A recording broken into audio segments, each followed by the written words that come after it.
Hi, and welcome to another endorsement interview with the Times Editorial Board. Here today we have with us two candidates for Lake County Council in the 1st District. We have Dave Hamm, the Democrat, the incumbent, and the challenger, Bryan Ciers, the Republican. I'm Doug Ross, editorial page editor at the Times. Also in the room with us we have Bob Heiss, editor, and Brian Vernellis, videographer. So, gentlemen, welcome. Let's begin with a little, just very briefly tell us who you are and how that prepared you for the race today. Dave, let's begin with you. Well, as you stated, Mr. Ross, currently I sit on the County Council, 1st District. Prior to that, you wanted it brief, I served as the fire chief in Hammond for 8 years, and before that I was a councilman in Hammond for 3 terms. Okay. Bryan Ciers, I'm 63 years old. I work for BP as an inspector. I've been involved in community work, politics a little bit, going to meetings, and my interest became more and more involved as I went to more and more meetings, and I enjoy what I do. Working at BP, I'm an inspector. Part of my job is keeping things safe and efficient. And one of the things that got me interested in this race was the county income tax, which I'm totally against. And if given the chance, I would roll back the tax or eliminate it. And it definitely make sure it's not increased. Okay. Dave, did you have any intention of increasing the income tax? No, not at all. Okay. Absolutely none. So how would you use it, Dave? How do we use it? Well, it's a 1.5% income tax that, let me point out that 91 of the 92 counties had adopted a county income tax. We were the only one in the state that did not.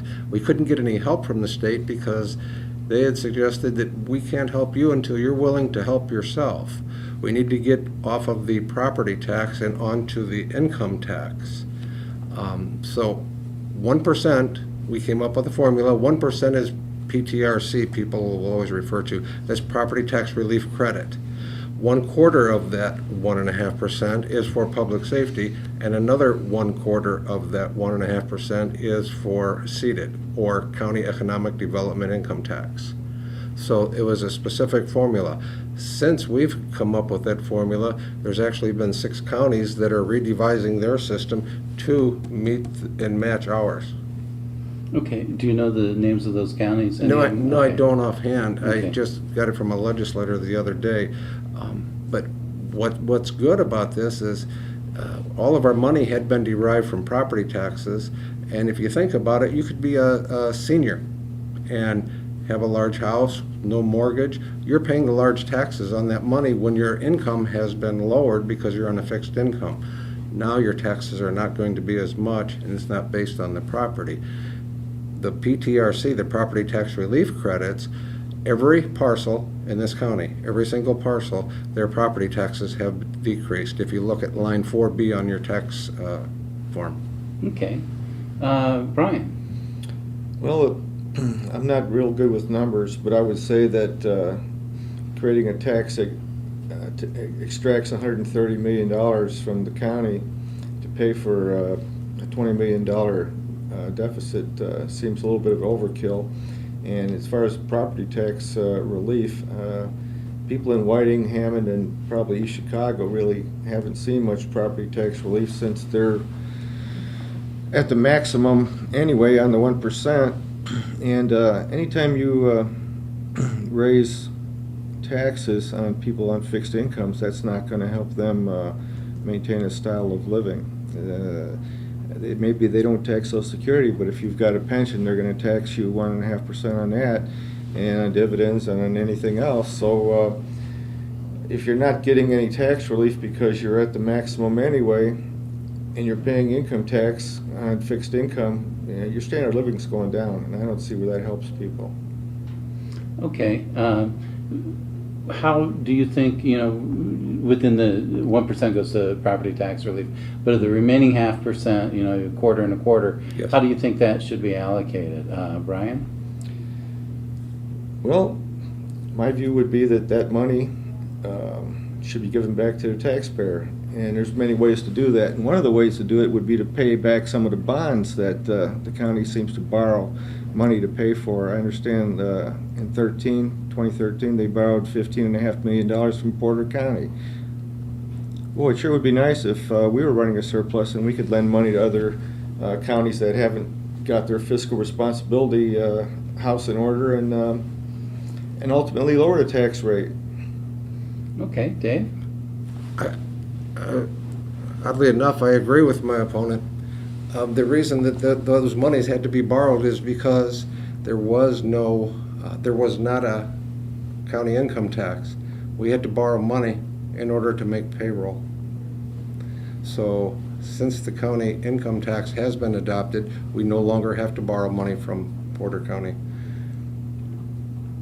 Okay. And I'll point out that Porter County's income tax is actually higher than Lake County's. Higher?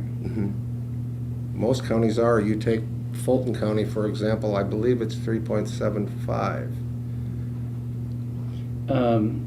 As I recall, it's total of 0.5% in Porter County Of the seated or the combined. public safety Combined. with no PTRC?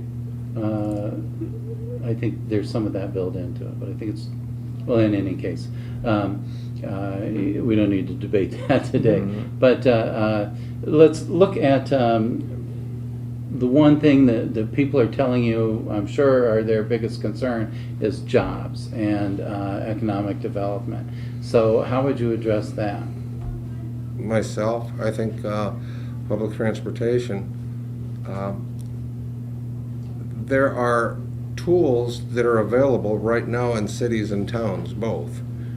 They're obviously called TIF districts and or tax abatements. A lot of people think that tax abatements mean that they are tax exempt for an extended period of time. It's not, it's a graduated scale. They go up proportionately. And what you do after, for example, a 10-year tax abatement, after 10 years you have a brand new business that's on the tax rolls. As I was talking to one of your employees earlier, we just, in Hammond, for example, Charter Fitness and I think Planet Fitness are both coming into town. There's a lot of new development that is being spurred. I mean, I see the same thing in Whiting. Whiting's doing fantastic all along 119th Street and as well as Munster. Now, I'll point out that the district only goes as far as Ridge Road, but these are some of the things. I think we need to remember our most important resource, which is people. So if we can get the people here, we can get the retail here. The retail provides the jobs. It's just it's a snowball rolling downhill. Okay, Brian? Well, I see things a little bit differently.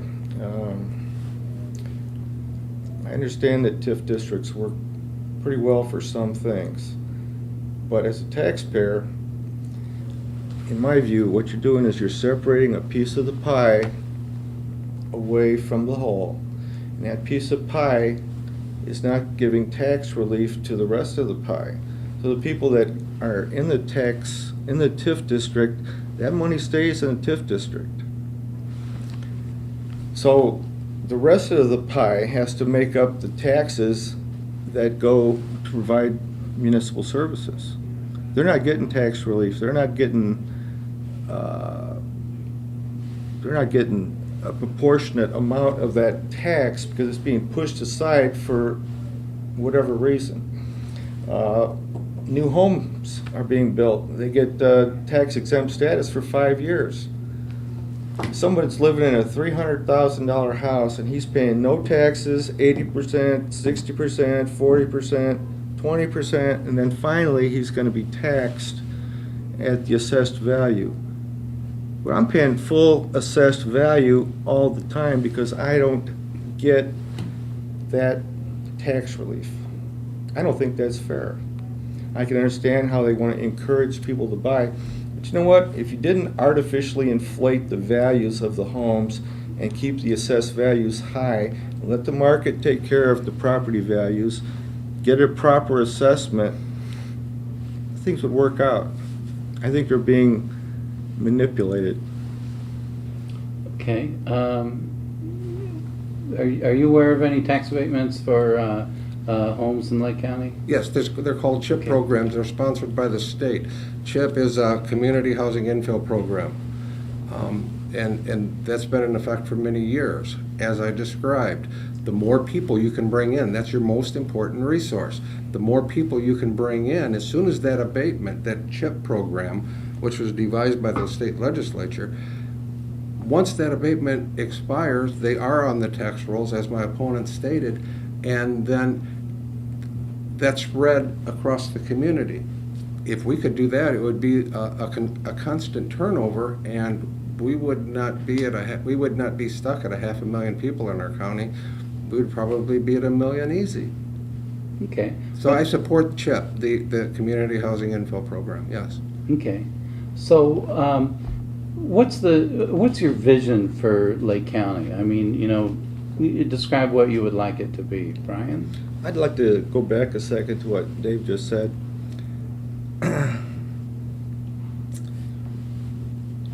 Attracting jobs to the county is not something that's going to happen when you increase taxes. When you create a 1.5% tax program, you're going to put people in other counties, and maybe the other counties in Indiana all have localized income taxes. But if we're bringing people across the state line from Illinois,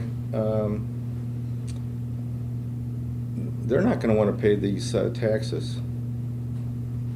They're going to want to go to different areas. They're not going to want to start their businesses here. I think we need to keep the money in the pockets of the people that earn that money, let them decide how they want to spend it, and maybe not provide as many services as we're currently providing. Well, before we get to Doug's question, what services, what would you be cutting? I mean, there's obviously a follow-up question here. If you not have the revenue, what do you see that could be cut in Lake County? I'm not sure where the biggest amount of money is being spent, but let's take parks and recreation. I'm not sure what the line item is, but I think it's in the $6.7 million thing. Maybe we could cut some of that out. Maybe we need more community grassroots participation. When my father, when I wanted a car, and my father told me, save up. When you got the money, you can buy it. We don't need to borrow money constantly to provide things that we want and pay for them later, or let our children pay for them later. There's a lot of things that you can do and just enjoy without spending all that money. And you shouldn't expect somebody else to hand it over to you. I would say 70% of the budgets go to police and fire. I'll use fire as an example. In the city of Hammond, there were 184 firefighters. Now there are 150. Is it safe? Yes. But could it be safer? Maybe. The cuts have been made. The only place left to cut is the police department, and I would not be in favor of that. Let's go on a county level. There were 2,100 employees. Now, 400 of them were lost either through attrition or, unfortunately, through layoffs. Just in the last budget, we scraped the bottom of the barrel and found 11 more, and we just cut 11 more jobs. So we've cut our workforce by 20%. If we start laying off anybody else or cutting anybody else, it's going to be public safety, and I cannot support that. Okay. Can I follow up on that? Sure. I think the reason we need so many police and firemen is because economic conditions are poor. When people don't have good jobs, when they don't have money, they do things that the police and the fire department need to take care of. There's more crime, there's arson, there's houses that aren't being maintained. And that goes back to taking the money away from the taxpayer. If you leave the money in the taxpayer's pocket, he'll have the money to take care of his family, to take care of his home. You won't have as much need for remediation and police protection. And in the old days, people used to know who their neighbors were. We need to get back to that. We need to have I like the community watches. I like people patrolling their neighborhoods and keep an eye on things, and if there's some suspicious activity going on. We wouldn't have all the drug problems we have if people wouldn't tolerate it, but they expect the police to do everything for them. We need to get back to knowing your neighbor and doing the right thing. Okay, so getting back to the question about vision, what's your vision for Lake County? My vision for Lake County is that we need to attract jobs, and the way to attract jobs is to keep the taxes low. I'd eliminate the county income tax. I think it's a burden on fixed income people, and prevents people from wanting to locate here. And also, when you have less money in your pocket, your neighborhoods suffer. There's blight. The money needs to stay with the people, and they need to take care of the things personally. Government is not the end-all, fix-it-all. Take care of everything for people. You got to get back to individual responsibility, and that means with working, taking care of your family, and spending your money on things that you think are important.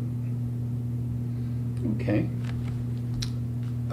In regards to the county, my future and my vision would be a regional approach instead of 17 different communities with these borderlines set up, and I would look at a more regional approach at Lake County. We have the greatest opportunity in the world with Chicago sitting next to us. All we need to do is get them here. And I don't mean necessarily to move here, but maybe to spend some of their money here.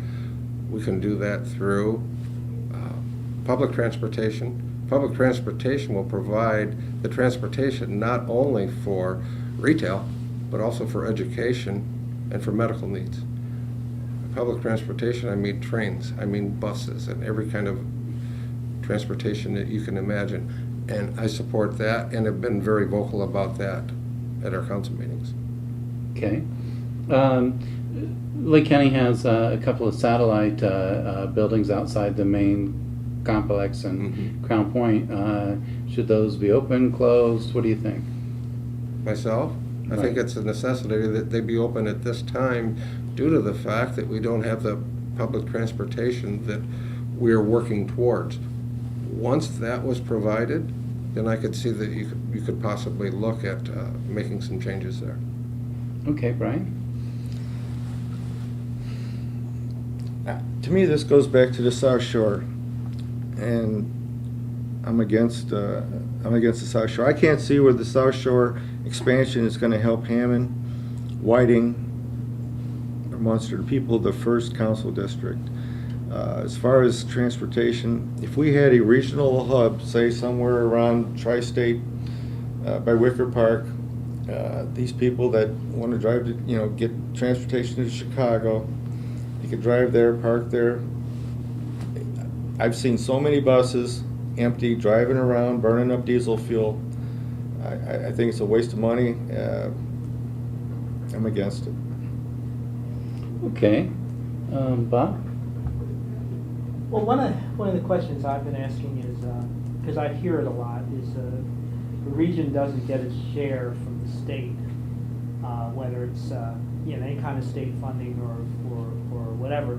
Do you feel that the Lake County gets its fair share, and could you be getting more from the state for anything going on here, like infrastructure and things like that? Who are you referring to, Bob, myself, or? We'll start with Bryan.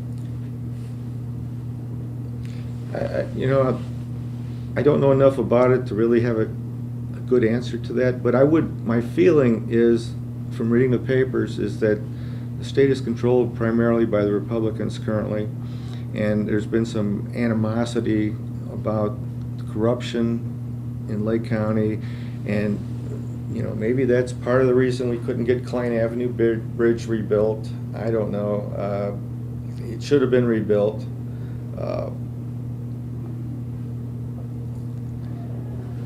I'm sort of, if you generate the taxes here, you should be able to use the taxes here. If the tax money's going downstate, it should provide a benefit to Lake County. If there's a net deficit in what we're getting for what we're paying, then something has to be realigned. Okay. I think we're going to have a greater opportunity to receive more now. As I stated just a little while ago, we're not willing to help until you're willing to help yourself. What that was referencing was the fact that we didn't have the county income tax. Now, I don't think that it's drawn along partisan lines, because I have as good a relationship with Senator Charbonneau as I do Senator Rogers. I have as good a relationship with Representative Soliday as I do Representative Soliday as I do Representative Lawson. I don't draw it along partisan lines. When I go to Indianapolis and try to get some assistance, I'm not so concerned about the party.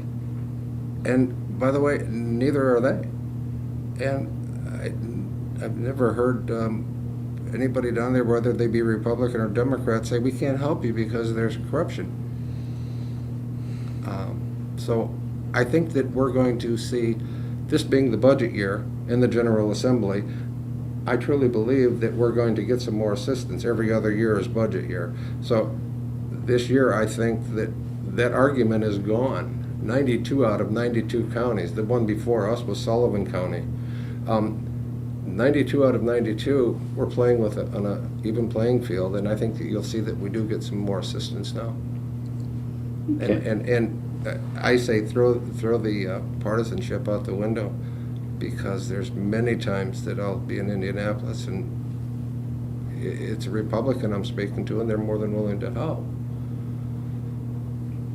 Okay. The primary question a voter's going to have is, what's the big difference between the two of you? Bryan? Well, Dave seems to think that the county income tax is a good thing, and that he made a remark that Porter County would like to emulate us.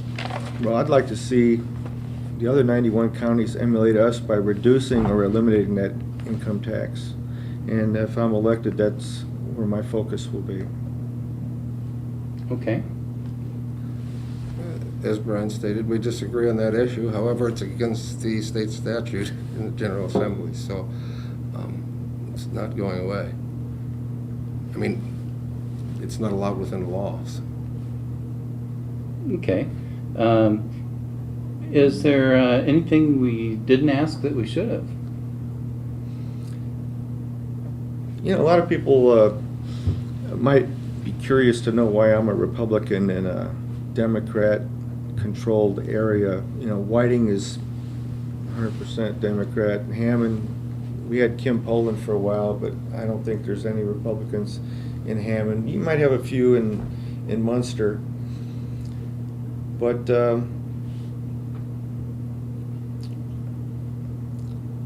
I'm a union member. I've been wearing the United Steelworkers jacket. Before that, I was Oil, Chemical, Atomic Workers. Before that, it was PACE. I've been a union member for 40 years. I've worked for BP for 40 years. I see a lot of signs around saying "Proud Union Home," and I keep one of them signs in my yard too. "Proud Union Home." The Republican Party of Lake County is becoming inclusive. That's Dan Darnell's message to the voters.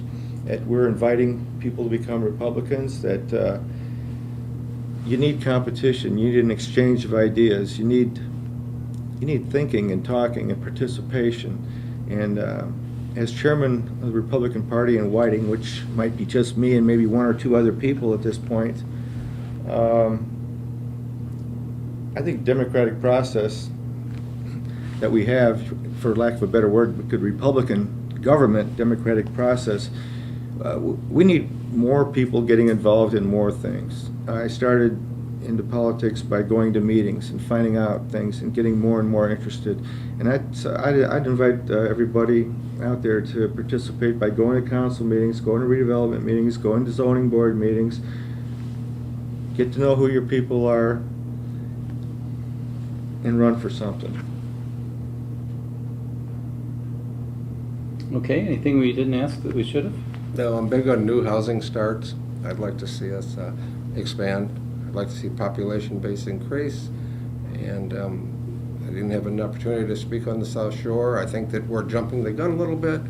There's an environmental impact study that the congressman has proposed before we can make a hardcore decision on what direction we want to move in. I think we need to know where, after the environmental impact study is done, where the flyovers are going to be, if there are any flyovers, where the stations are going to be located, how many people would be utilizing the train, and so forth. So I think everybody that is being anti hasn't given an opportunity for the study to be done yet. So, but I've stated already that I favor mass transit, public transit, and I've given my reasons why, and I'll stand behind it. Okay. Well, I'm afraid that's all the time we have for this endorsement interview. Thank you for viewing.